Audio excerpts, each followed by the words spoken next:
John, आप क्या समझते हैं कि एक जो आखिरी दौर हुआ जिसे दूसरा दौर मुज़ाकरात का कहा जा रहा है और ओमान ने उसमें बहुत ज़्यादा सहूलतकारी की है, क्या इससे कोई मुस्बत इम्कानात हम देख सकते हैं या फिर सिफारतकारी में जो बयान किए गए जुमले हैं उनके मकासद कुछ और हैं और पीछे मुहर्रिकात कुछ और दिखाई देते हैं? बहुत बहुत शुक्रिया यासिर, मुझे इनवाइट करने के लिए। देखें, सबसे पहले तो ये बात बिल्कुल क्लियर है कि मकासद जो है वो हमेशा से दूसरे ही रहे हैं और बातें हमेशा से अमेरिका कुछ और ही करता रहा है। हम्म। कभी ह्यूमन राइट्स के बहाने से किसी मुल्क के अंदर वो इंटरवीन कर जाते हैं, हुकूमत को टॉपल कर देते हैं, एनआरकी फैला देते हैं। कभी जो है पूरी कौम के ऊपर, मुल्क मुल्क के ऊपर जो है जंग मुसल्लत कर देते हैं। तो ऑब्वियसली ये भी जो निगोशिएशंस हो रही हैं वो यूनाइटेड स्टेट्स के बैक एंड पे plan quote unquote regime change का ही है, हम्म। बट उनके पास ऑप्शंस बहुत कम हैं। देखें, यूनाइटेड स्टेट्स ने शुरू से 6 जनवरी से वो रेटरिक देते हुए आए हैं। डोनाल्ड ट्रंप जो है अपने स्टेटमेंट्स कॉन्ट्राडिक्टरी देते हुए आ गए और अभी वो फंस गए। क्यों फंस गए? क्योंकि उनको ये लग रहा था कि इब्राहिम लिंकन भेज के ईरान सरेंडर कर देगा, हम्म। लेकिन ईरान ने सरेंडर नहीं किया अपनी डिमांड्स पे। ईरान ने अपना स्टांस क्लियर रखा फ्रॉम डे वन, और उस स्टांस को मेंटेन रखते हुए साथ साथ यूनाइटेड स्टेट्स की अग्रेशन जहां हो रही थी, पोस्चरिंग जहां पे मिलिट्री पोस्चरिंग हो रही थी, वहां ईरान ने भी अपनी पोस्चरिंग रखते हुए अपने स्टांस को क्लियर रखा। हम्म। और इस वक्त नजर ये आ रहा है कि दोनों साइड्स में निगोशिएशंस एक तरीके से जो है विजिबली नजर आ रही हैं, लेकिन एट द सेम टाइम ना ये निगोशिएशंस अपने आखिरी अमल तक पहुंचेंगी, ना ये हम्म। कंप्लीट होंगी मेरे ख्याल में। और ना इसका अगर कंप्लीट होती भी हैं तो ये लॉन्ग टर्म में सस्टेनेबल नहीं है। ये हमेशा से अमेरिका की एक चाल रही है कि वो बोलता है कि हम बात कर रहे हैं और एंड में जाके, जैसे कि जेसीपीओ एग्रीमेंट में हुआ, वो एंड में जो है वो मुकर जाते हैं। तो अब लोग कहते हैं कि जी ट्रम्प साहब की बड़ी स्ट्रेटेजिक, बड़ी अच्छी उनकी पॉलिसी है, बड़ी उन्होंने वेपनाइज किया अपने कॉन्ट्राडिक्टरी स्टेटमेंट्स को। ऐसा कुछ भी नहीं है ये सारी बातें। ट्रम्प साहब बहुत ज्यादा परेशान हुए हैं क्योंकि एक जगह उन्होंने $250 मिलियन लिए हैं एडिसन से और इजरायली लॉबीज से, एपैक्स से, पर्टिकुलरली प्रेसिडेंशियल कैंपेन को जीतने के लिए।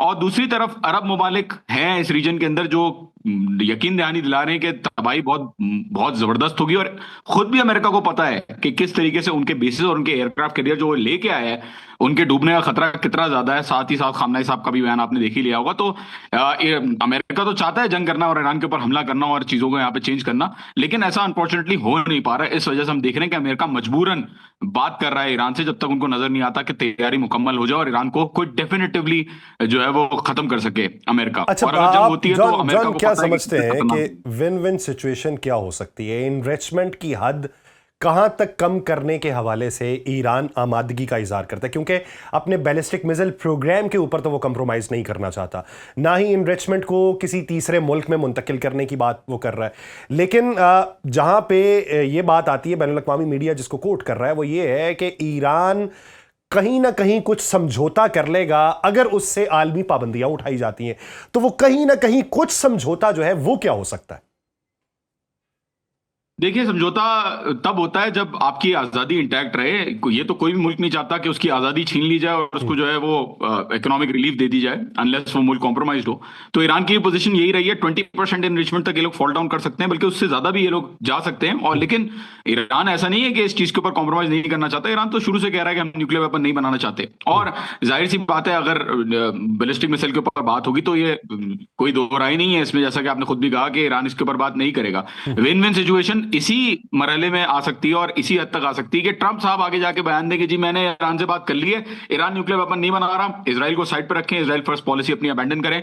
और बेसिकली वो अग्री करें इस बात पे कि न्यूक्लियर प्रोग्राम पे उन्होंने एक डिसीजन ले लिया है परमानेंट ईरान के साथ, जो कि I don't think again long term नहीं रहेगा, वो भी शॉर्ट लिव्ड होगा। बट बहाना मिल जाएगा ट्रंप को कि वो किसी तरीके से अपने जो बैडी बैडे यहां तक लेके आ गया है और जो लेके आ रहा है और भी उनको जो है वो वापस ले जा सके इज्जत के साथ। अच्छा, दूसरी तरफ अगर देखा जाए, इजराइल की तरफ से प्रेशर क्या है मौजूदा सूरत हाल में? क्या इजराइल यही चाहता है कि बैलिस्टिक मिसाइल प्रोग्राम जो है मुकम्मल तौर पे रोक दिया जाए, या ये हदबंदी के हवाले से बात थी कि उसकी रेंज क्या होनी चाहिए, वो इजराइल तक रेंज ना हो, क्योंकि माजी के अंदर जो बन चुके उनकी रेंज तो है, तो क्या उनको नाकारा बना दिया जाएगा? इस तनाजुर में ईरान को क्या खदशात हैं, क्योंकि ऐसे मुआहदे जो हैं ये फिर एक दूसरे को इंस्पेक्शन तक भी रसाई देते हैं, तो वहां पे आपके जो मामूलात हैं और आपकी जो इनर जो आपकी इंफॉर्मेशन है वो भी लीक होने के इम्कानात रोशन हो जाते हैं। तो इस ज़मन के अंदर क्या खदशात वजह हैं? बहुत अच्छा सवाल पूछा आपने। इसराइल क्या चाहता है? देखिए, सवाल ये कि जो अभी डिमांड्स रख रहा है अमेरिका, क्या वो अमेरिका की डिमांड्स हैं या इसराइल की डिमांड्स हैं? हम्म। तो ये बात तो क्लियर है कि अमेरिका की खुद की डिमांड तो हो ही नहीं सकती कि न्यूक्लियर चले। न्यूक्लियर समझ में आता है कि न्यूक्लियर उन्होंने न्यूक्लियर के ऊपर बात करनी है, लेकिन जो बाकी तीन डिमांड्स रखी है अमेरिका ने, वो तो अमेरिका की खुद की डिमांड्स नहीं है, और अमेरिका की अपनी पब्लिक की डिमांड्स कभी भी जंग के हक में नहीं रही, और ईरान का उनको कोई खतरा भी नहीं है बैलिस्टिक मिसाइल्स का या दूसरी चीजों का। तो ये जो डिमांड्स अमेरिका रख रहा है वो प्राइमरीली इसराइल के लिए ही रख रहा है, ताकि इसराइल का जो रीजनल इन्फ्लुएंस है वो बरकरार रख सके, और इसराइल को एज अ प्रॉक्सी अमेरिका जो है वो मेंटेन रख सके इस रीजन के अंदर। देखिए, बहुत सारी चीजें मुख्तलिफ आती हैं जब हम इसराइल की बात करते हैं कि इसराइल चाहता क्या है। पहली बात तो ये है कि इसराइली आवाम क्या चाहती है। 12 दिन बंकन के अंदर जो आवाम रही है, पूरी आवाम, वो 22,000 किलोमीटर का रकबे का कब्जा किया हुआ उन्होंने फलस्तीन के ऊपर। पूरी आवाम जो 12 दिन बंकर के अंदर रहती है वो जंग तो नहीं चाहते। और नेतन्याहू की इस वक्त डिमांड्स अलग हैं। नेतन्याहू की क्या डिमांड्स हैं?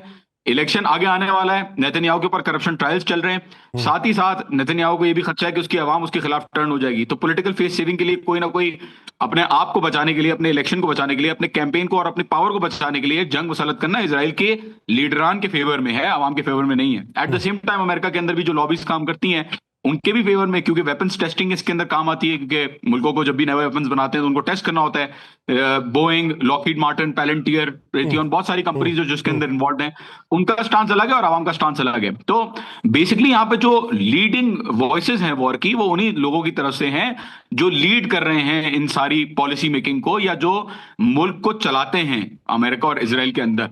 और इसके अंदर आई थिंक अभी वक्त ही बताएगा कि किस हिसाब से किस तरफ उठ बैठता है, लेकिन चांसेस बहुत कम है किसी भी चीज को मुस्बत होने के। अच्छा जॉन, इससे कतई नज़र एक और मैं पहलू जो है उसको उजागर करने की कोशिश करता हूँ। आप ये देखिए कि वेस्ट बैंक के ऊपर एक गैर कानूनी और मुनज़्ज़म तरीके से कब्जे के हवाले से प्लान मौजूद है। रजिस्ट्रेशन का अमल जो है वो वहाँ पे शुरू किया जाएगा। अब उस रजिस्ट्रेशन के अमल में जो वहाँ पे फ़लस्तीनी मौजूद है वो अपनी शनाख्त नहीं साबित कर सकते, जिस तरीके का तरीक़ाकार उनकी तरफ से वज़ा किया गया। क्या ऐसा तो नहीं कि इन अवामिल से सरफे नज़र करने के लिए एक और महाज ईरान के ख़िलाफ़ खोला गया है कि ईरान अपने मसाइल के अंदर उलझा रहे, उसकी प्रॉक्सीज सिर्फ इसी तरफ को तवज्जो देती रहें और इस महाज के ऊपर वो अपने असल मकासद पूरे करते रहें?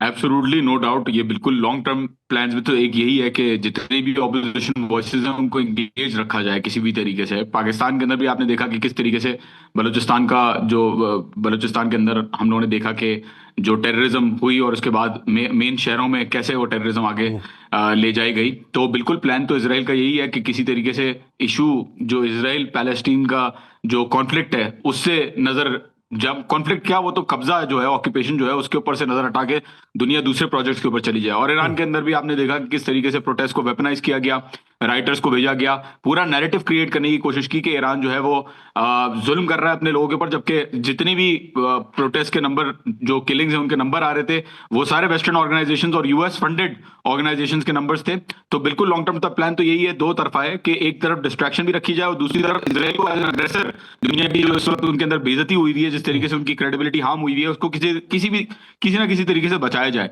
तो बिल्कुल बिजी रखना भी प्लान है ईरान का, क्योंकि Iran was the first and foremost voice of resistance, and practically Iran जो है वो प्रैक्टिकली काम कर रहा था इसराइल के खिलाफ, इसराइल को रोकने के लिए, वेस्ट बैंक के एनेक्सेशन को, गाजा के ऊपर जो ऑक्यूपेशन है उसको। तो बिल्कुल आपके इसमें कोई दो राय नहीं है कि इसराइल का ये प्लान है कि किसी तरीके से उनके ऊपर से नजरें हटें और दूसरे मुल्कों के ऊपर जो है वो नजरें चली जाए दुनिया की।